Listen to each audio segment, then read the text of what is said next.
তিয়াশার দিনগুলো কেমন যেন এলোমেলোভাবে কেটে যাচ্ছে। সেদিনের সেই ঘটনাটা মন থেকে কিছুতেই সরাতে পারছে না। মেয়েটা তো ওর বয়সী ছিল।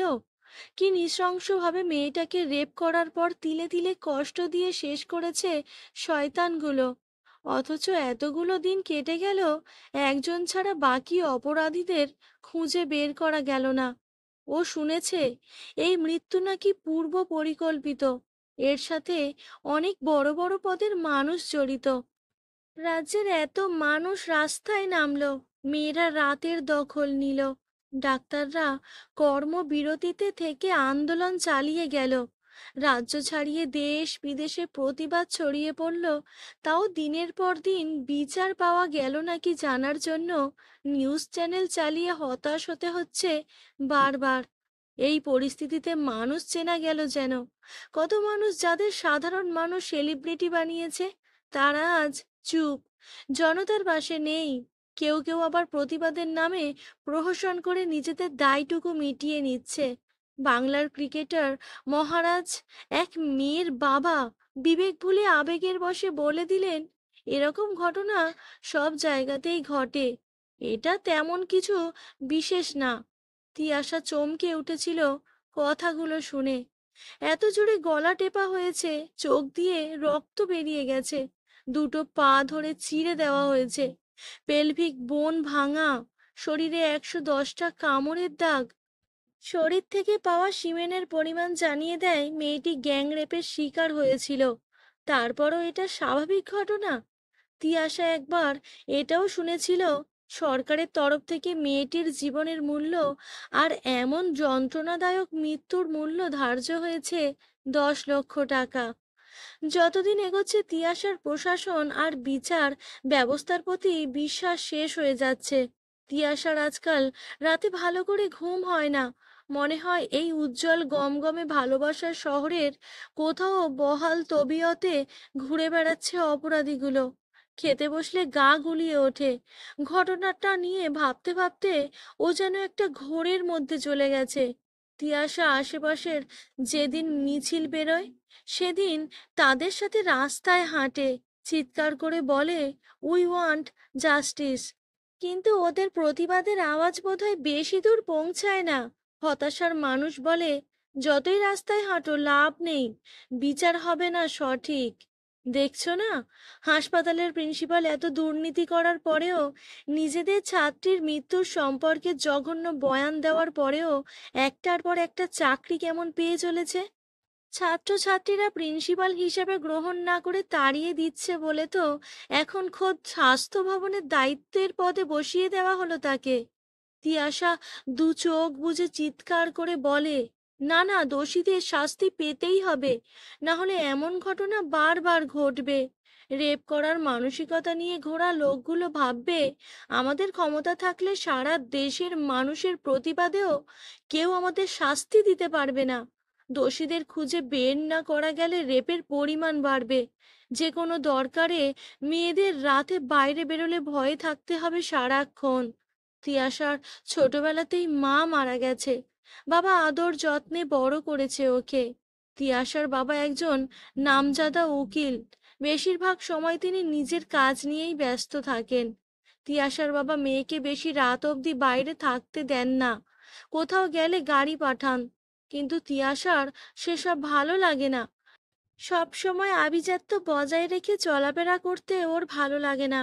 ও প্রায়ই পায়ে হেঁটে বৃষ্টিতে ভিজতে ভিজতে রাস্তায় হাঁটে, রাস্তায় দাঁড়িয়ে ফুচকা খায়, রাস্তায় অবহেলায় পড়ে থাকা কুকুরগুলোকে খাবার দেয় আদর করে। তিয়াশা বান্ধবীদের সাথে ফুটপাত থেকে জামা কাপড় কেনে দরাদরি করে। 10 টাকা অটো ভাড়া বাঁচাতে হেঁটে বন্ধুদের সাথে বাড়ি ফেরে সে। ওর বাড়িতে মন বসে না। মায়ের অভাব তখনও ভীষণভাবে অনুভব করতে পারে। এখন তিয়াশার মন জুড়ে শুধু আফসোস আর হতাশা। ও শুধু ভেবে চলেছে কবে শাস্তি পাবে শয়তানগুলো। সেদিন দুপুরে টিভিটা চালাতেই মাথাটা ঘুরে গেল তিয়াশার। তিলোত্তমার বিরুদ্ধে 21 জনের উকিলের টিম রেডি করেছে সরকার, ধর্ষককে বাঁচাতে কোটি কোটি টাকা খরচ করে। সেই টাকাগুলো আমার আপনার মতো জনতার কাছ থেকেই তোলা। অথচ এই সরকারই নাকি ফাঁসি চাইছিল দোষীর। সবচেয়ে ঘৃণ্য ব্যাপার এইটাই যে ওই 21 জনের টিমের মধ্যে 9 জন মেয়েও আছে। তিয়াশার চোখে জল চলে এলো। কিন্তু কিছু সময় পরে টিভিতেই টিম লিডার হিসাবে বিখ্যাত উকিল বিনয় বসুর নাম শুনে অঝরে কেঁদে ফেলল সে। ওর বাবা কিনা সেই ছেলেটাকে বাঁচাতে লড়বে, যে ধর্ষণের দায় স্বীকার করেছে, এমনকি এত বড় অপরাধ করার পরে যার ন্যূনতম অনুশোচনা নেই অবধি। আচ্ছা, এই কাজের জন্য কি ওর বাবা অনেক টাকা পাবে? ওর বিয়ের খরচ কি এই টাকাতেই হবে? ওর জন্মদিনে ওর বাবা এই টাকার বিনিময়ে ওর জন্য উপহার নিয়ে আসবে? আচ্ছা, ওর বাবাকে কি এই কেসটা জোর করে চাপিয়ে দেওয়া হয়েছে? চাইলে কি ওর বাবা পারতো না রিফিউজ করতে এমন কেস? পারতো হয়তো, কিন্তু পারেনি কেন? না, আর ভাবতে পারলো না তিয়াশা। পাগল পাগল লাগছে ওর নিজেকে। রাতে ওর বাবা ফিরলে ও এক টেবিলে খেতেও গেল না। ঘর অন্ধকার করে শুয়ে রইল, বাইরে বেরোলো না অবধি। পরের দিন বেরোতেই সবাই ছি ছি করতে লাগলো, বলল, বাবা ধর্ষকদের হয়ে লড়ছে আর মেয়ে অপরাধীদের শাস্তির জন্য মিছিলে হাঁটছে। ন্যাকামির শেষ নেই এই মেয়ের।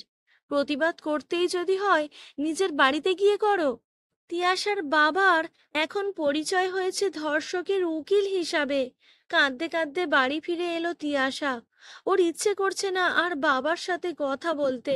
সেদিন রাতেও একটা মিছিলে যাওয়ার কথা ছিল তিয়াশার। বাবা বলে গেল রাতে না যেতে, কারণ ওর বাবার ফিরতে দেরি হবে আজ। তিয়াশা শুনল না ওর বাবার কথা। মাস্কে মুখ ঢেকে রাস্তায় নামলো সে। হাঁটতে হাঁটতে অনেক দূরে চলে গেল তিয়াশা। ফেরার পথে একেবারে একা হয়ে পড়ল সে। অন্যমনস্কভাবে হাঁটছিল তিয়াশা। আলো আঁধারিতে শুনশান রাস্তা। আন্দোলনে থাকা সব মেয়ে বোধহয় পৌঁছে গেছে এতক্ষণে নিজেদের বাড়িতে। হঠাৎ পিছন থেকে পায়ের শব্দ শুনে চমকে উঠল তিয়াশা।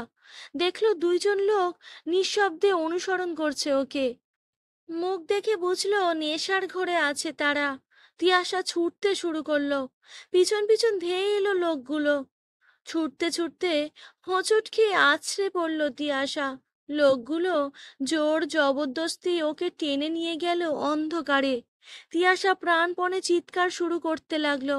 লোক দুটো গলা টিপে ধরলো তিয়াশার। তারপর ছিঁড়তে শুরু করলো ওর পোশাক। হঠাৎ ধূপধাপ শব্দ, লাইটের আলো পড়ল। পাড়ার একদল ছেলে ছুটে এলো অন্ধকারে। এক একজন লোককে ধরে ওরা বেধড়ক মারতে শুরু করলো। একটা মেয়ে নিজের ওড়না খুলে ঢেকে দিল তিয়াশার শরীর। ততক্ষণে জ্ঞান হারিয়েছে তিয়াশা। পাড়ার ছেলের দল অ্যাম্বুলেন্সের অপেক্ষা না করেই বাইকে করে তিয়াশাকে ধরে নিয়ে বসিয়ে ছুটলো হাসপাতালে। খবর দেওয়া হলো তিয়াশার বাবা বিনয় বসুকে। জ্ঞান ফিরলে তিয়াশা শুনল ডাক্তারবাবু বলছেন অল্পের জন্য বেঁচে গেছে মেয়েটি। ছেলেগুলো ঠিক সময়ে না গেলে সর্বনাশ হয়ে যেত। তিয়াশা দেখল মাথার কাছে বসে আছে ওর বাবা। চোখে তার ভয়। মাথায় হাত বুলিয়ে বিনয়বাবু বললেন, কি কষ্ট হচ্ছে মা? তিয়াশা বলল, আমি তোমার মেয়ে বলে আমার কষ্ট বুঝছো? ওই মেয়েটাও তো অনেক কষ্ট পেয়েছিল বাবা, তুমি কেন অনুভব করতে পারোনি? বিনয়বাবু মেয়ের হাত ধরলেন। তিয়াশা বাবার হাত ছাড়িয়ে দিয়ে মৃদু কণ্ঠে বলল, বাবা, আজ লোকগুলো আমায় রেপ করলে, সরকার থেকে মোটা টাকা অফার করলে কি তুমি এই রেপিস্টদের বাঁচানোর জন্য তোমার কালো কোটটা গায়ে চাপাতে? বলো বাবা, বলো। আজ ওর দুধে উকিল বাবা বিনয় বসুর চোখ ভরা জল। চোখের জল মুছে বলল, এরম বলিস না মা, তুই ছাড়া যে আমার আর কেউ নেই। তোকে ছাড়া আমি বাঁচবো না মা। বাবা, ওই মেয়েটিরও বাবা মায়ের একমাত্র সন্তান ছিল, এটা ভুলে গেলে কিভাবে তুমি? আর সন্তান যতগুলোই হোক, সন্তান তো সন্তান। জানি না তিলোত্তমার বিরুদ্ধে লড়তে যাওয়া মানুষগুলোর বাড়িতে মা, মেয়ে বা বোন আছে কি নাকি। আর মহিলা উকিলগুলো কি বুঝতে পারছেন না এ মৃত্যু কতটা যন্ত্রণাদায়ক ছিল? জানি না এ কেস লড়তে বাধ্য হয়েছেন নাকি ওনারা।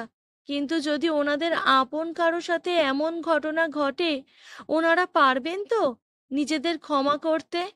1690 সালের 24শে আগস্ট সিটি অফ জয় কলকাতার উৎপত্তি হয়েছিল, কিন্তু সেই আনন্দের শহর আর আজকে ভালো নেই। প্রার্থনা করি মা দুর্গার আগমনের আগেই ন্যায় বিচার ফিরুক শহরে।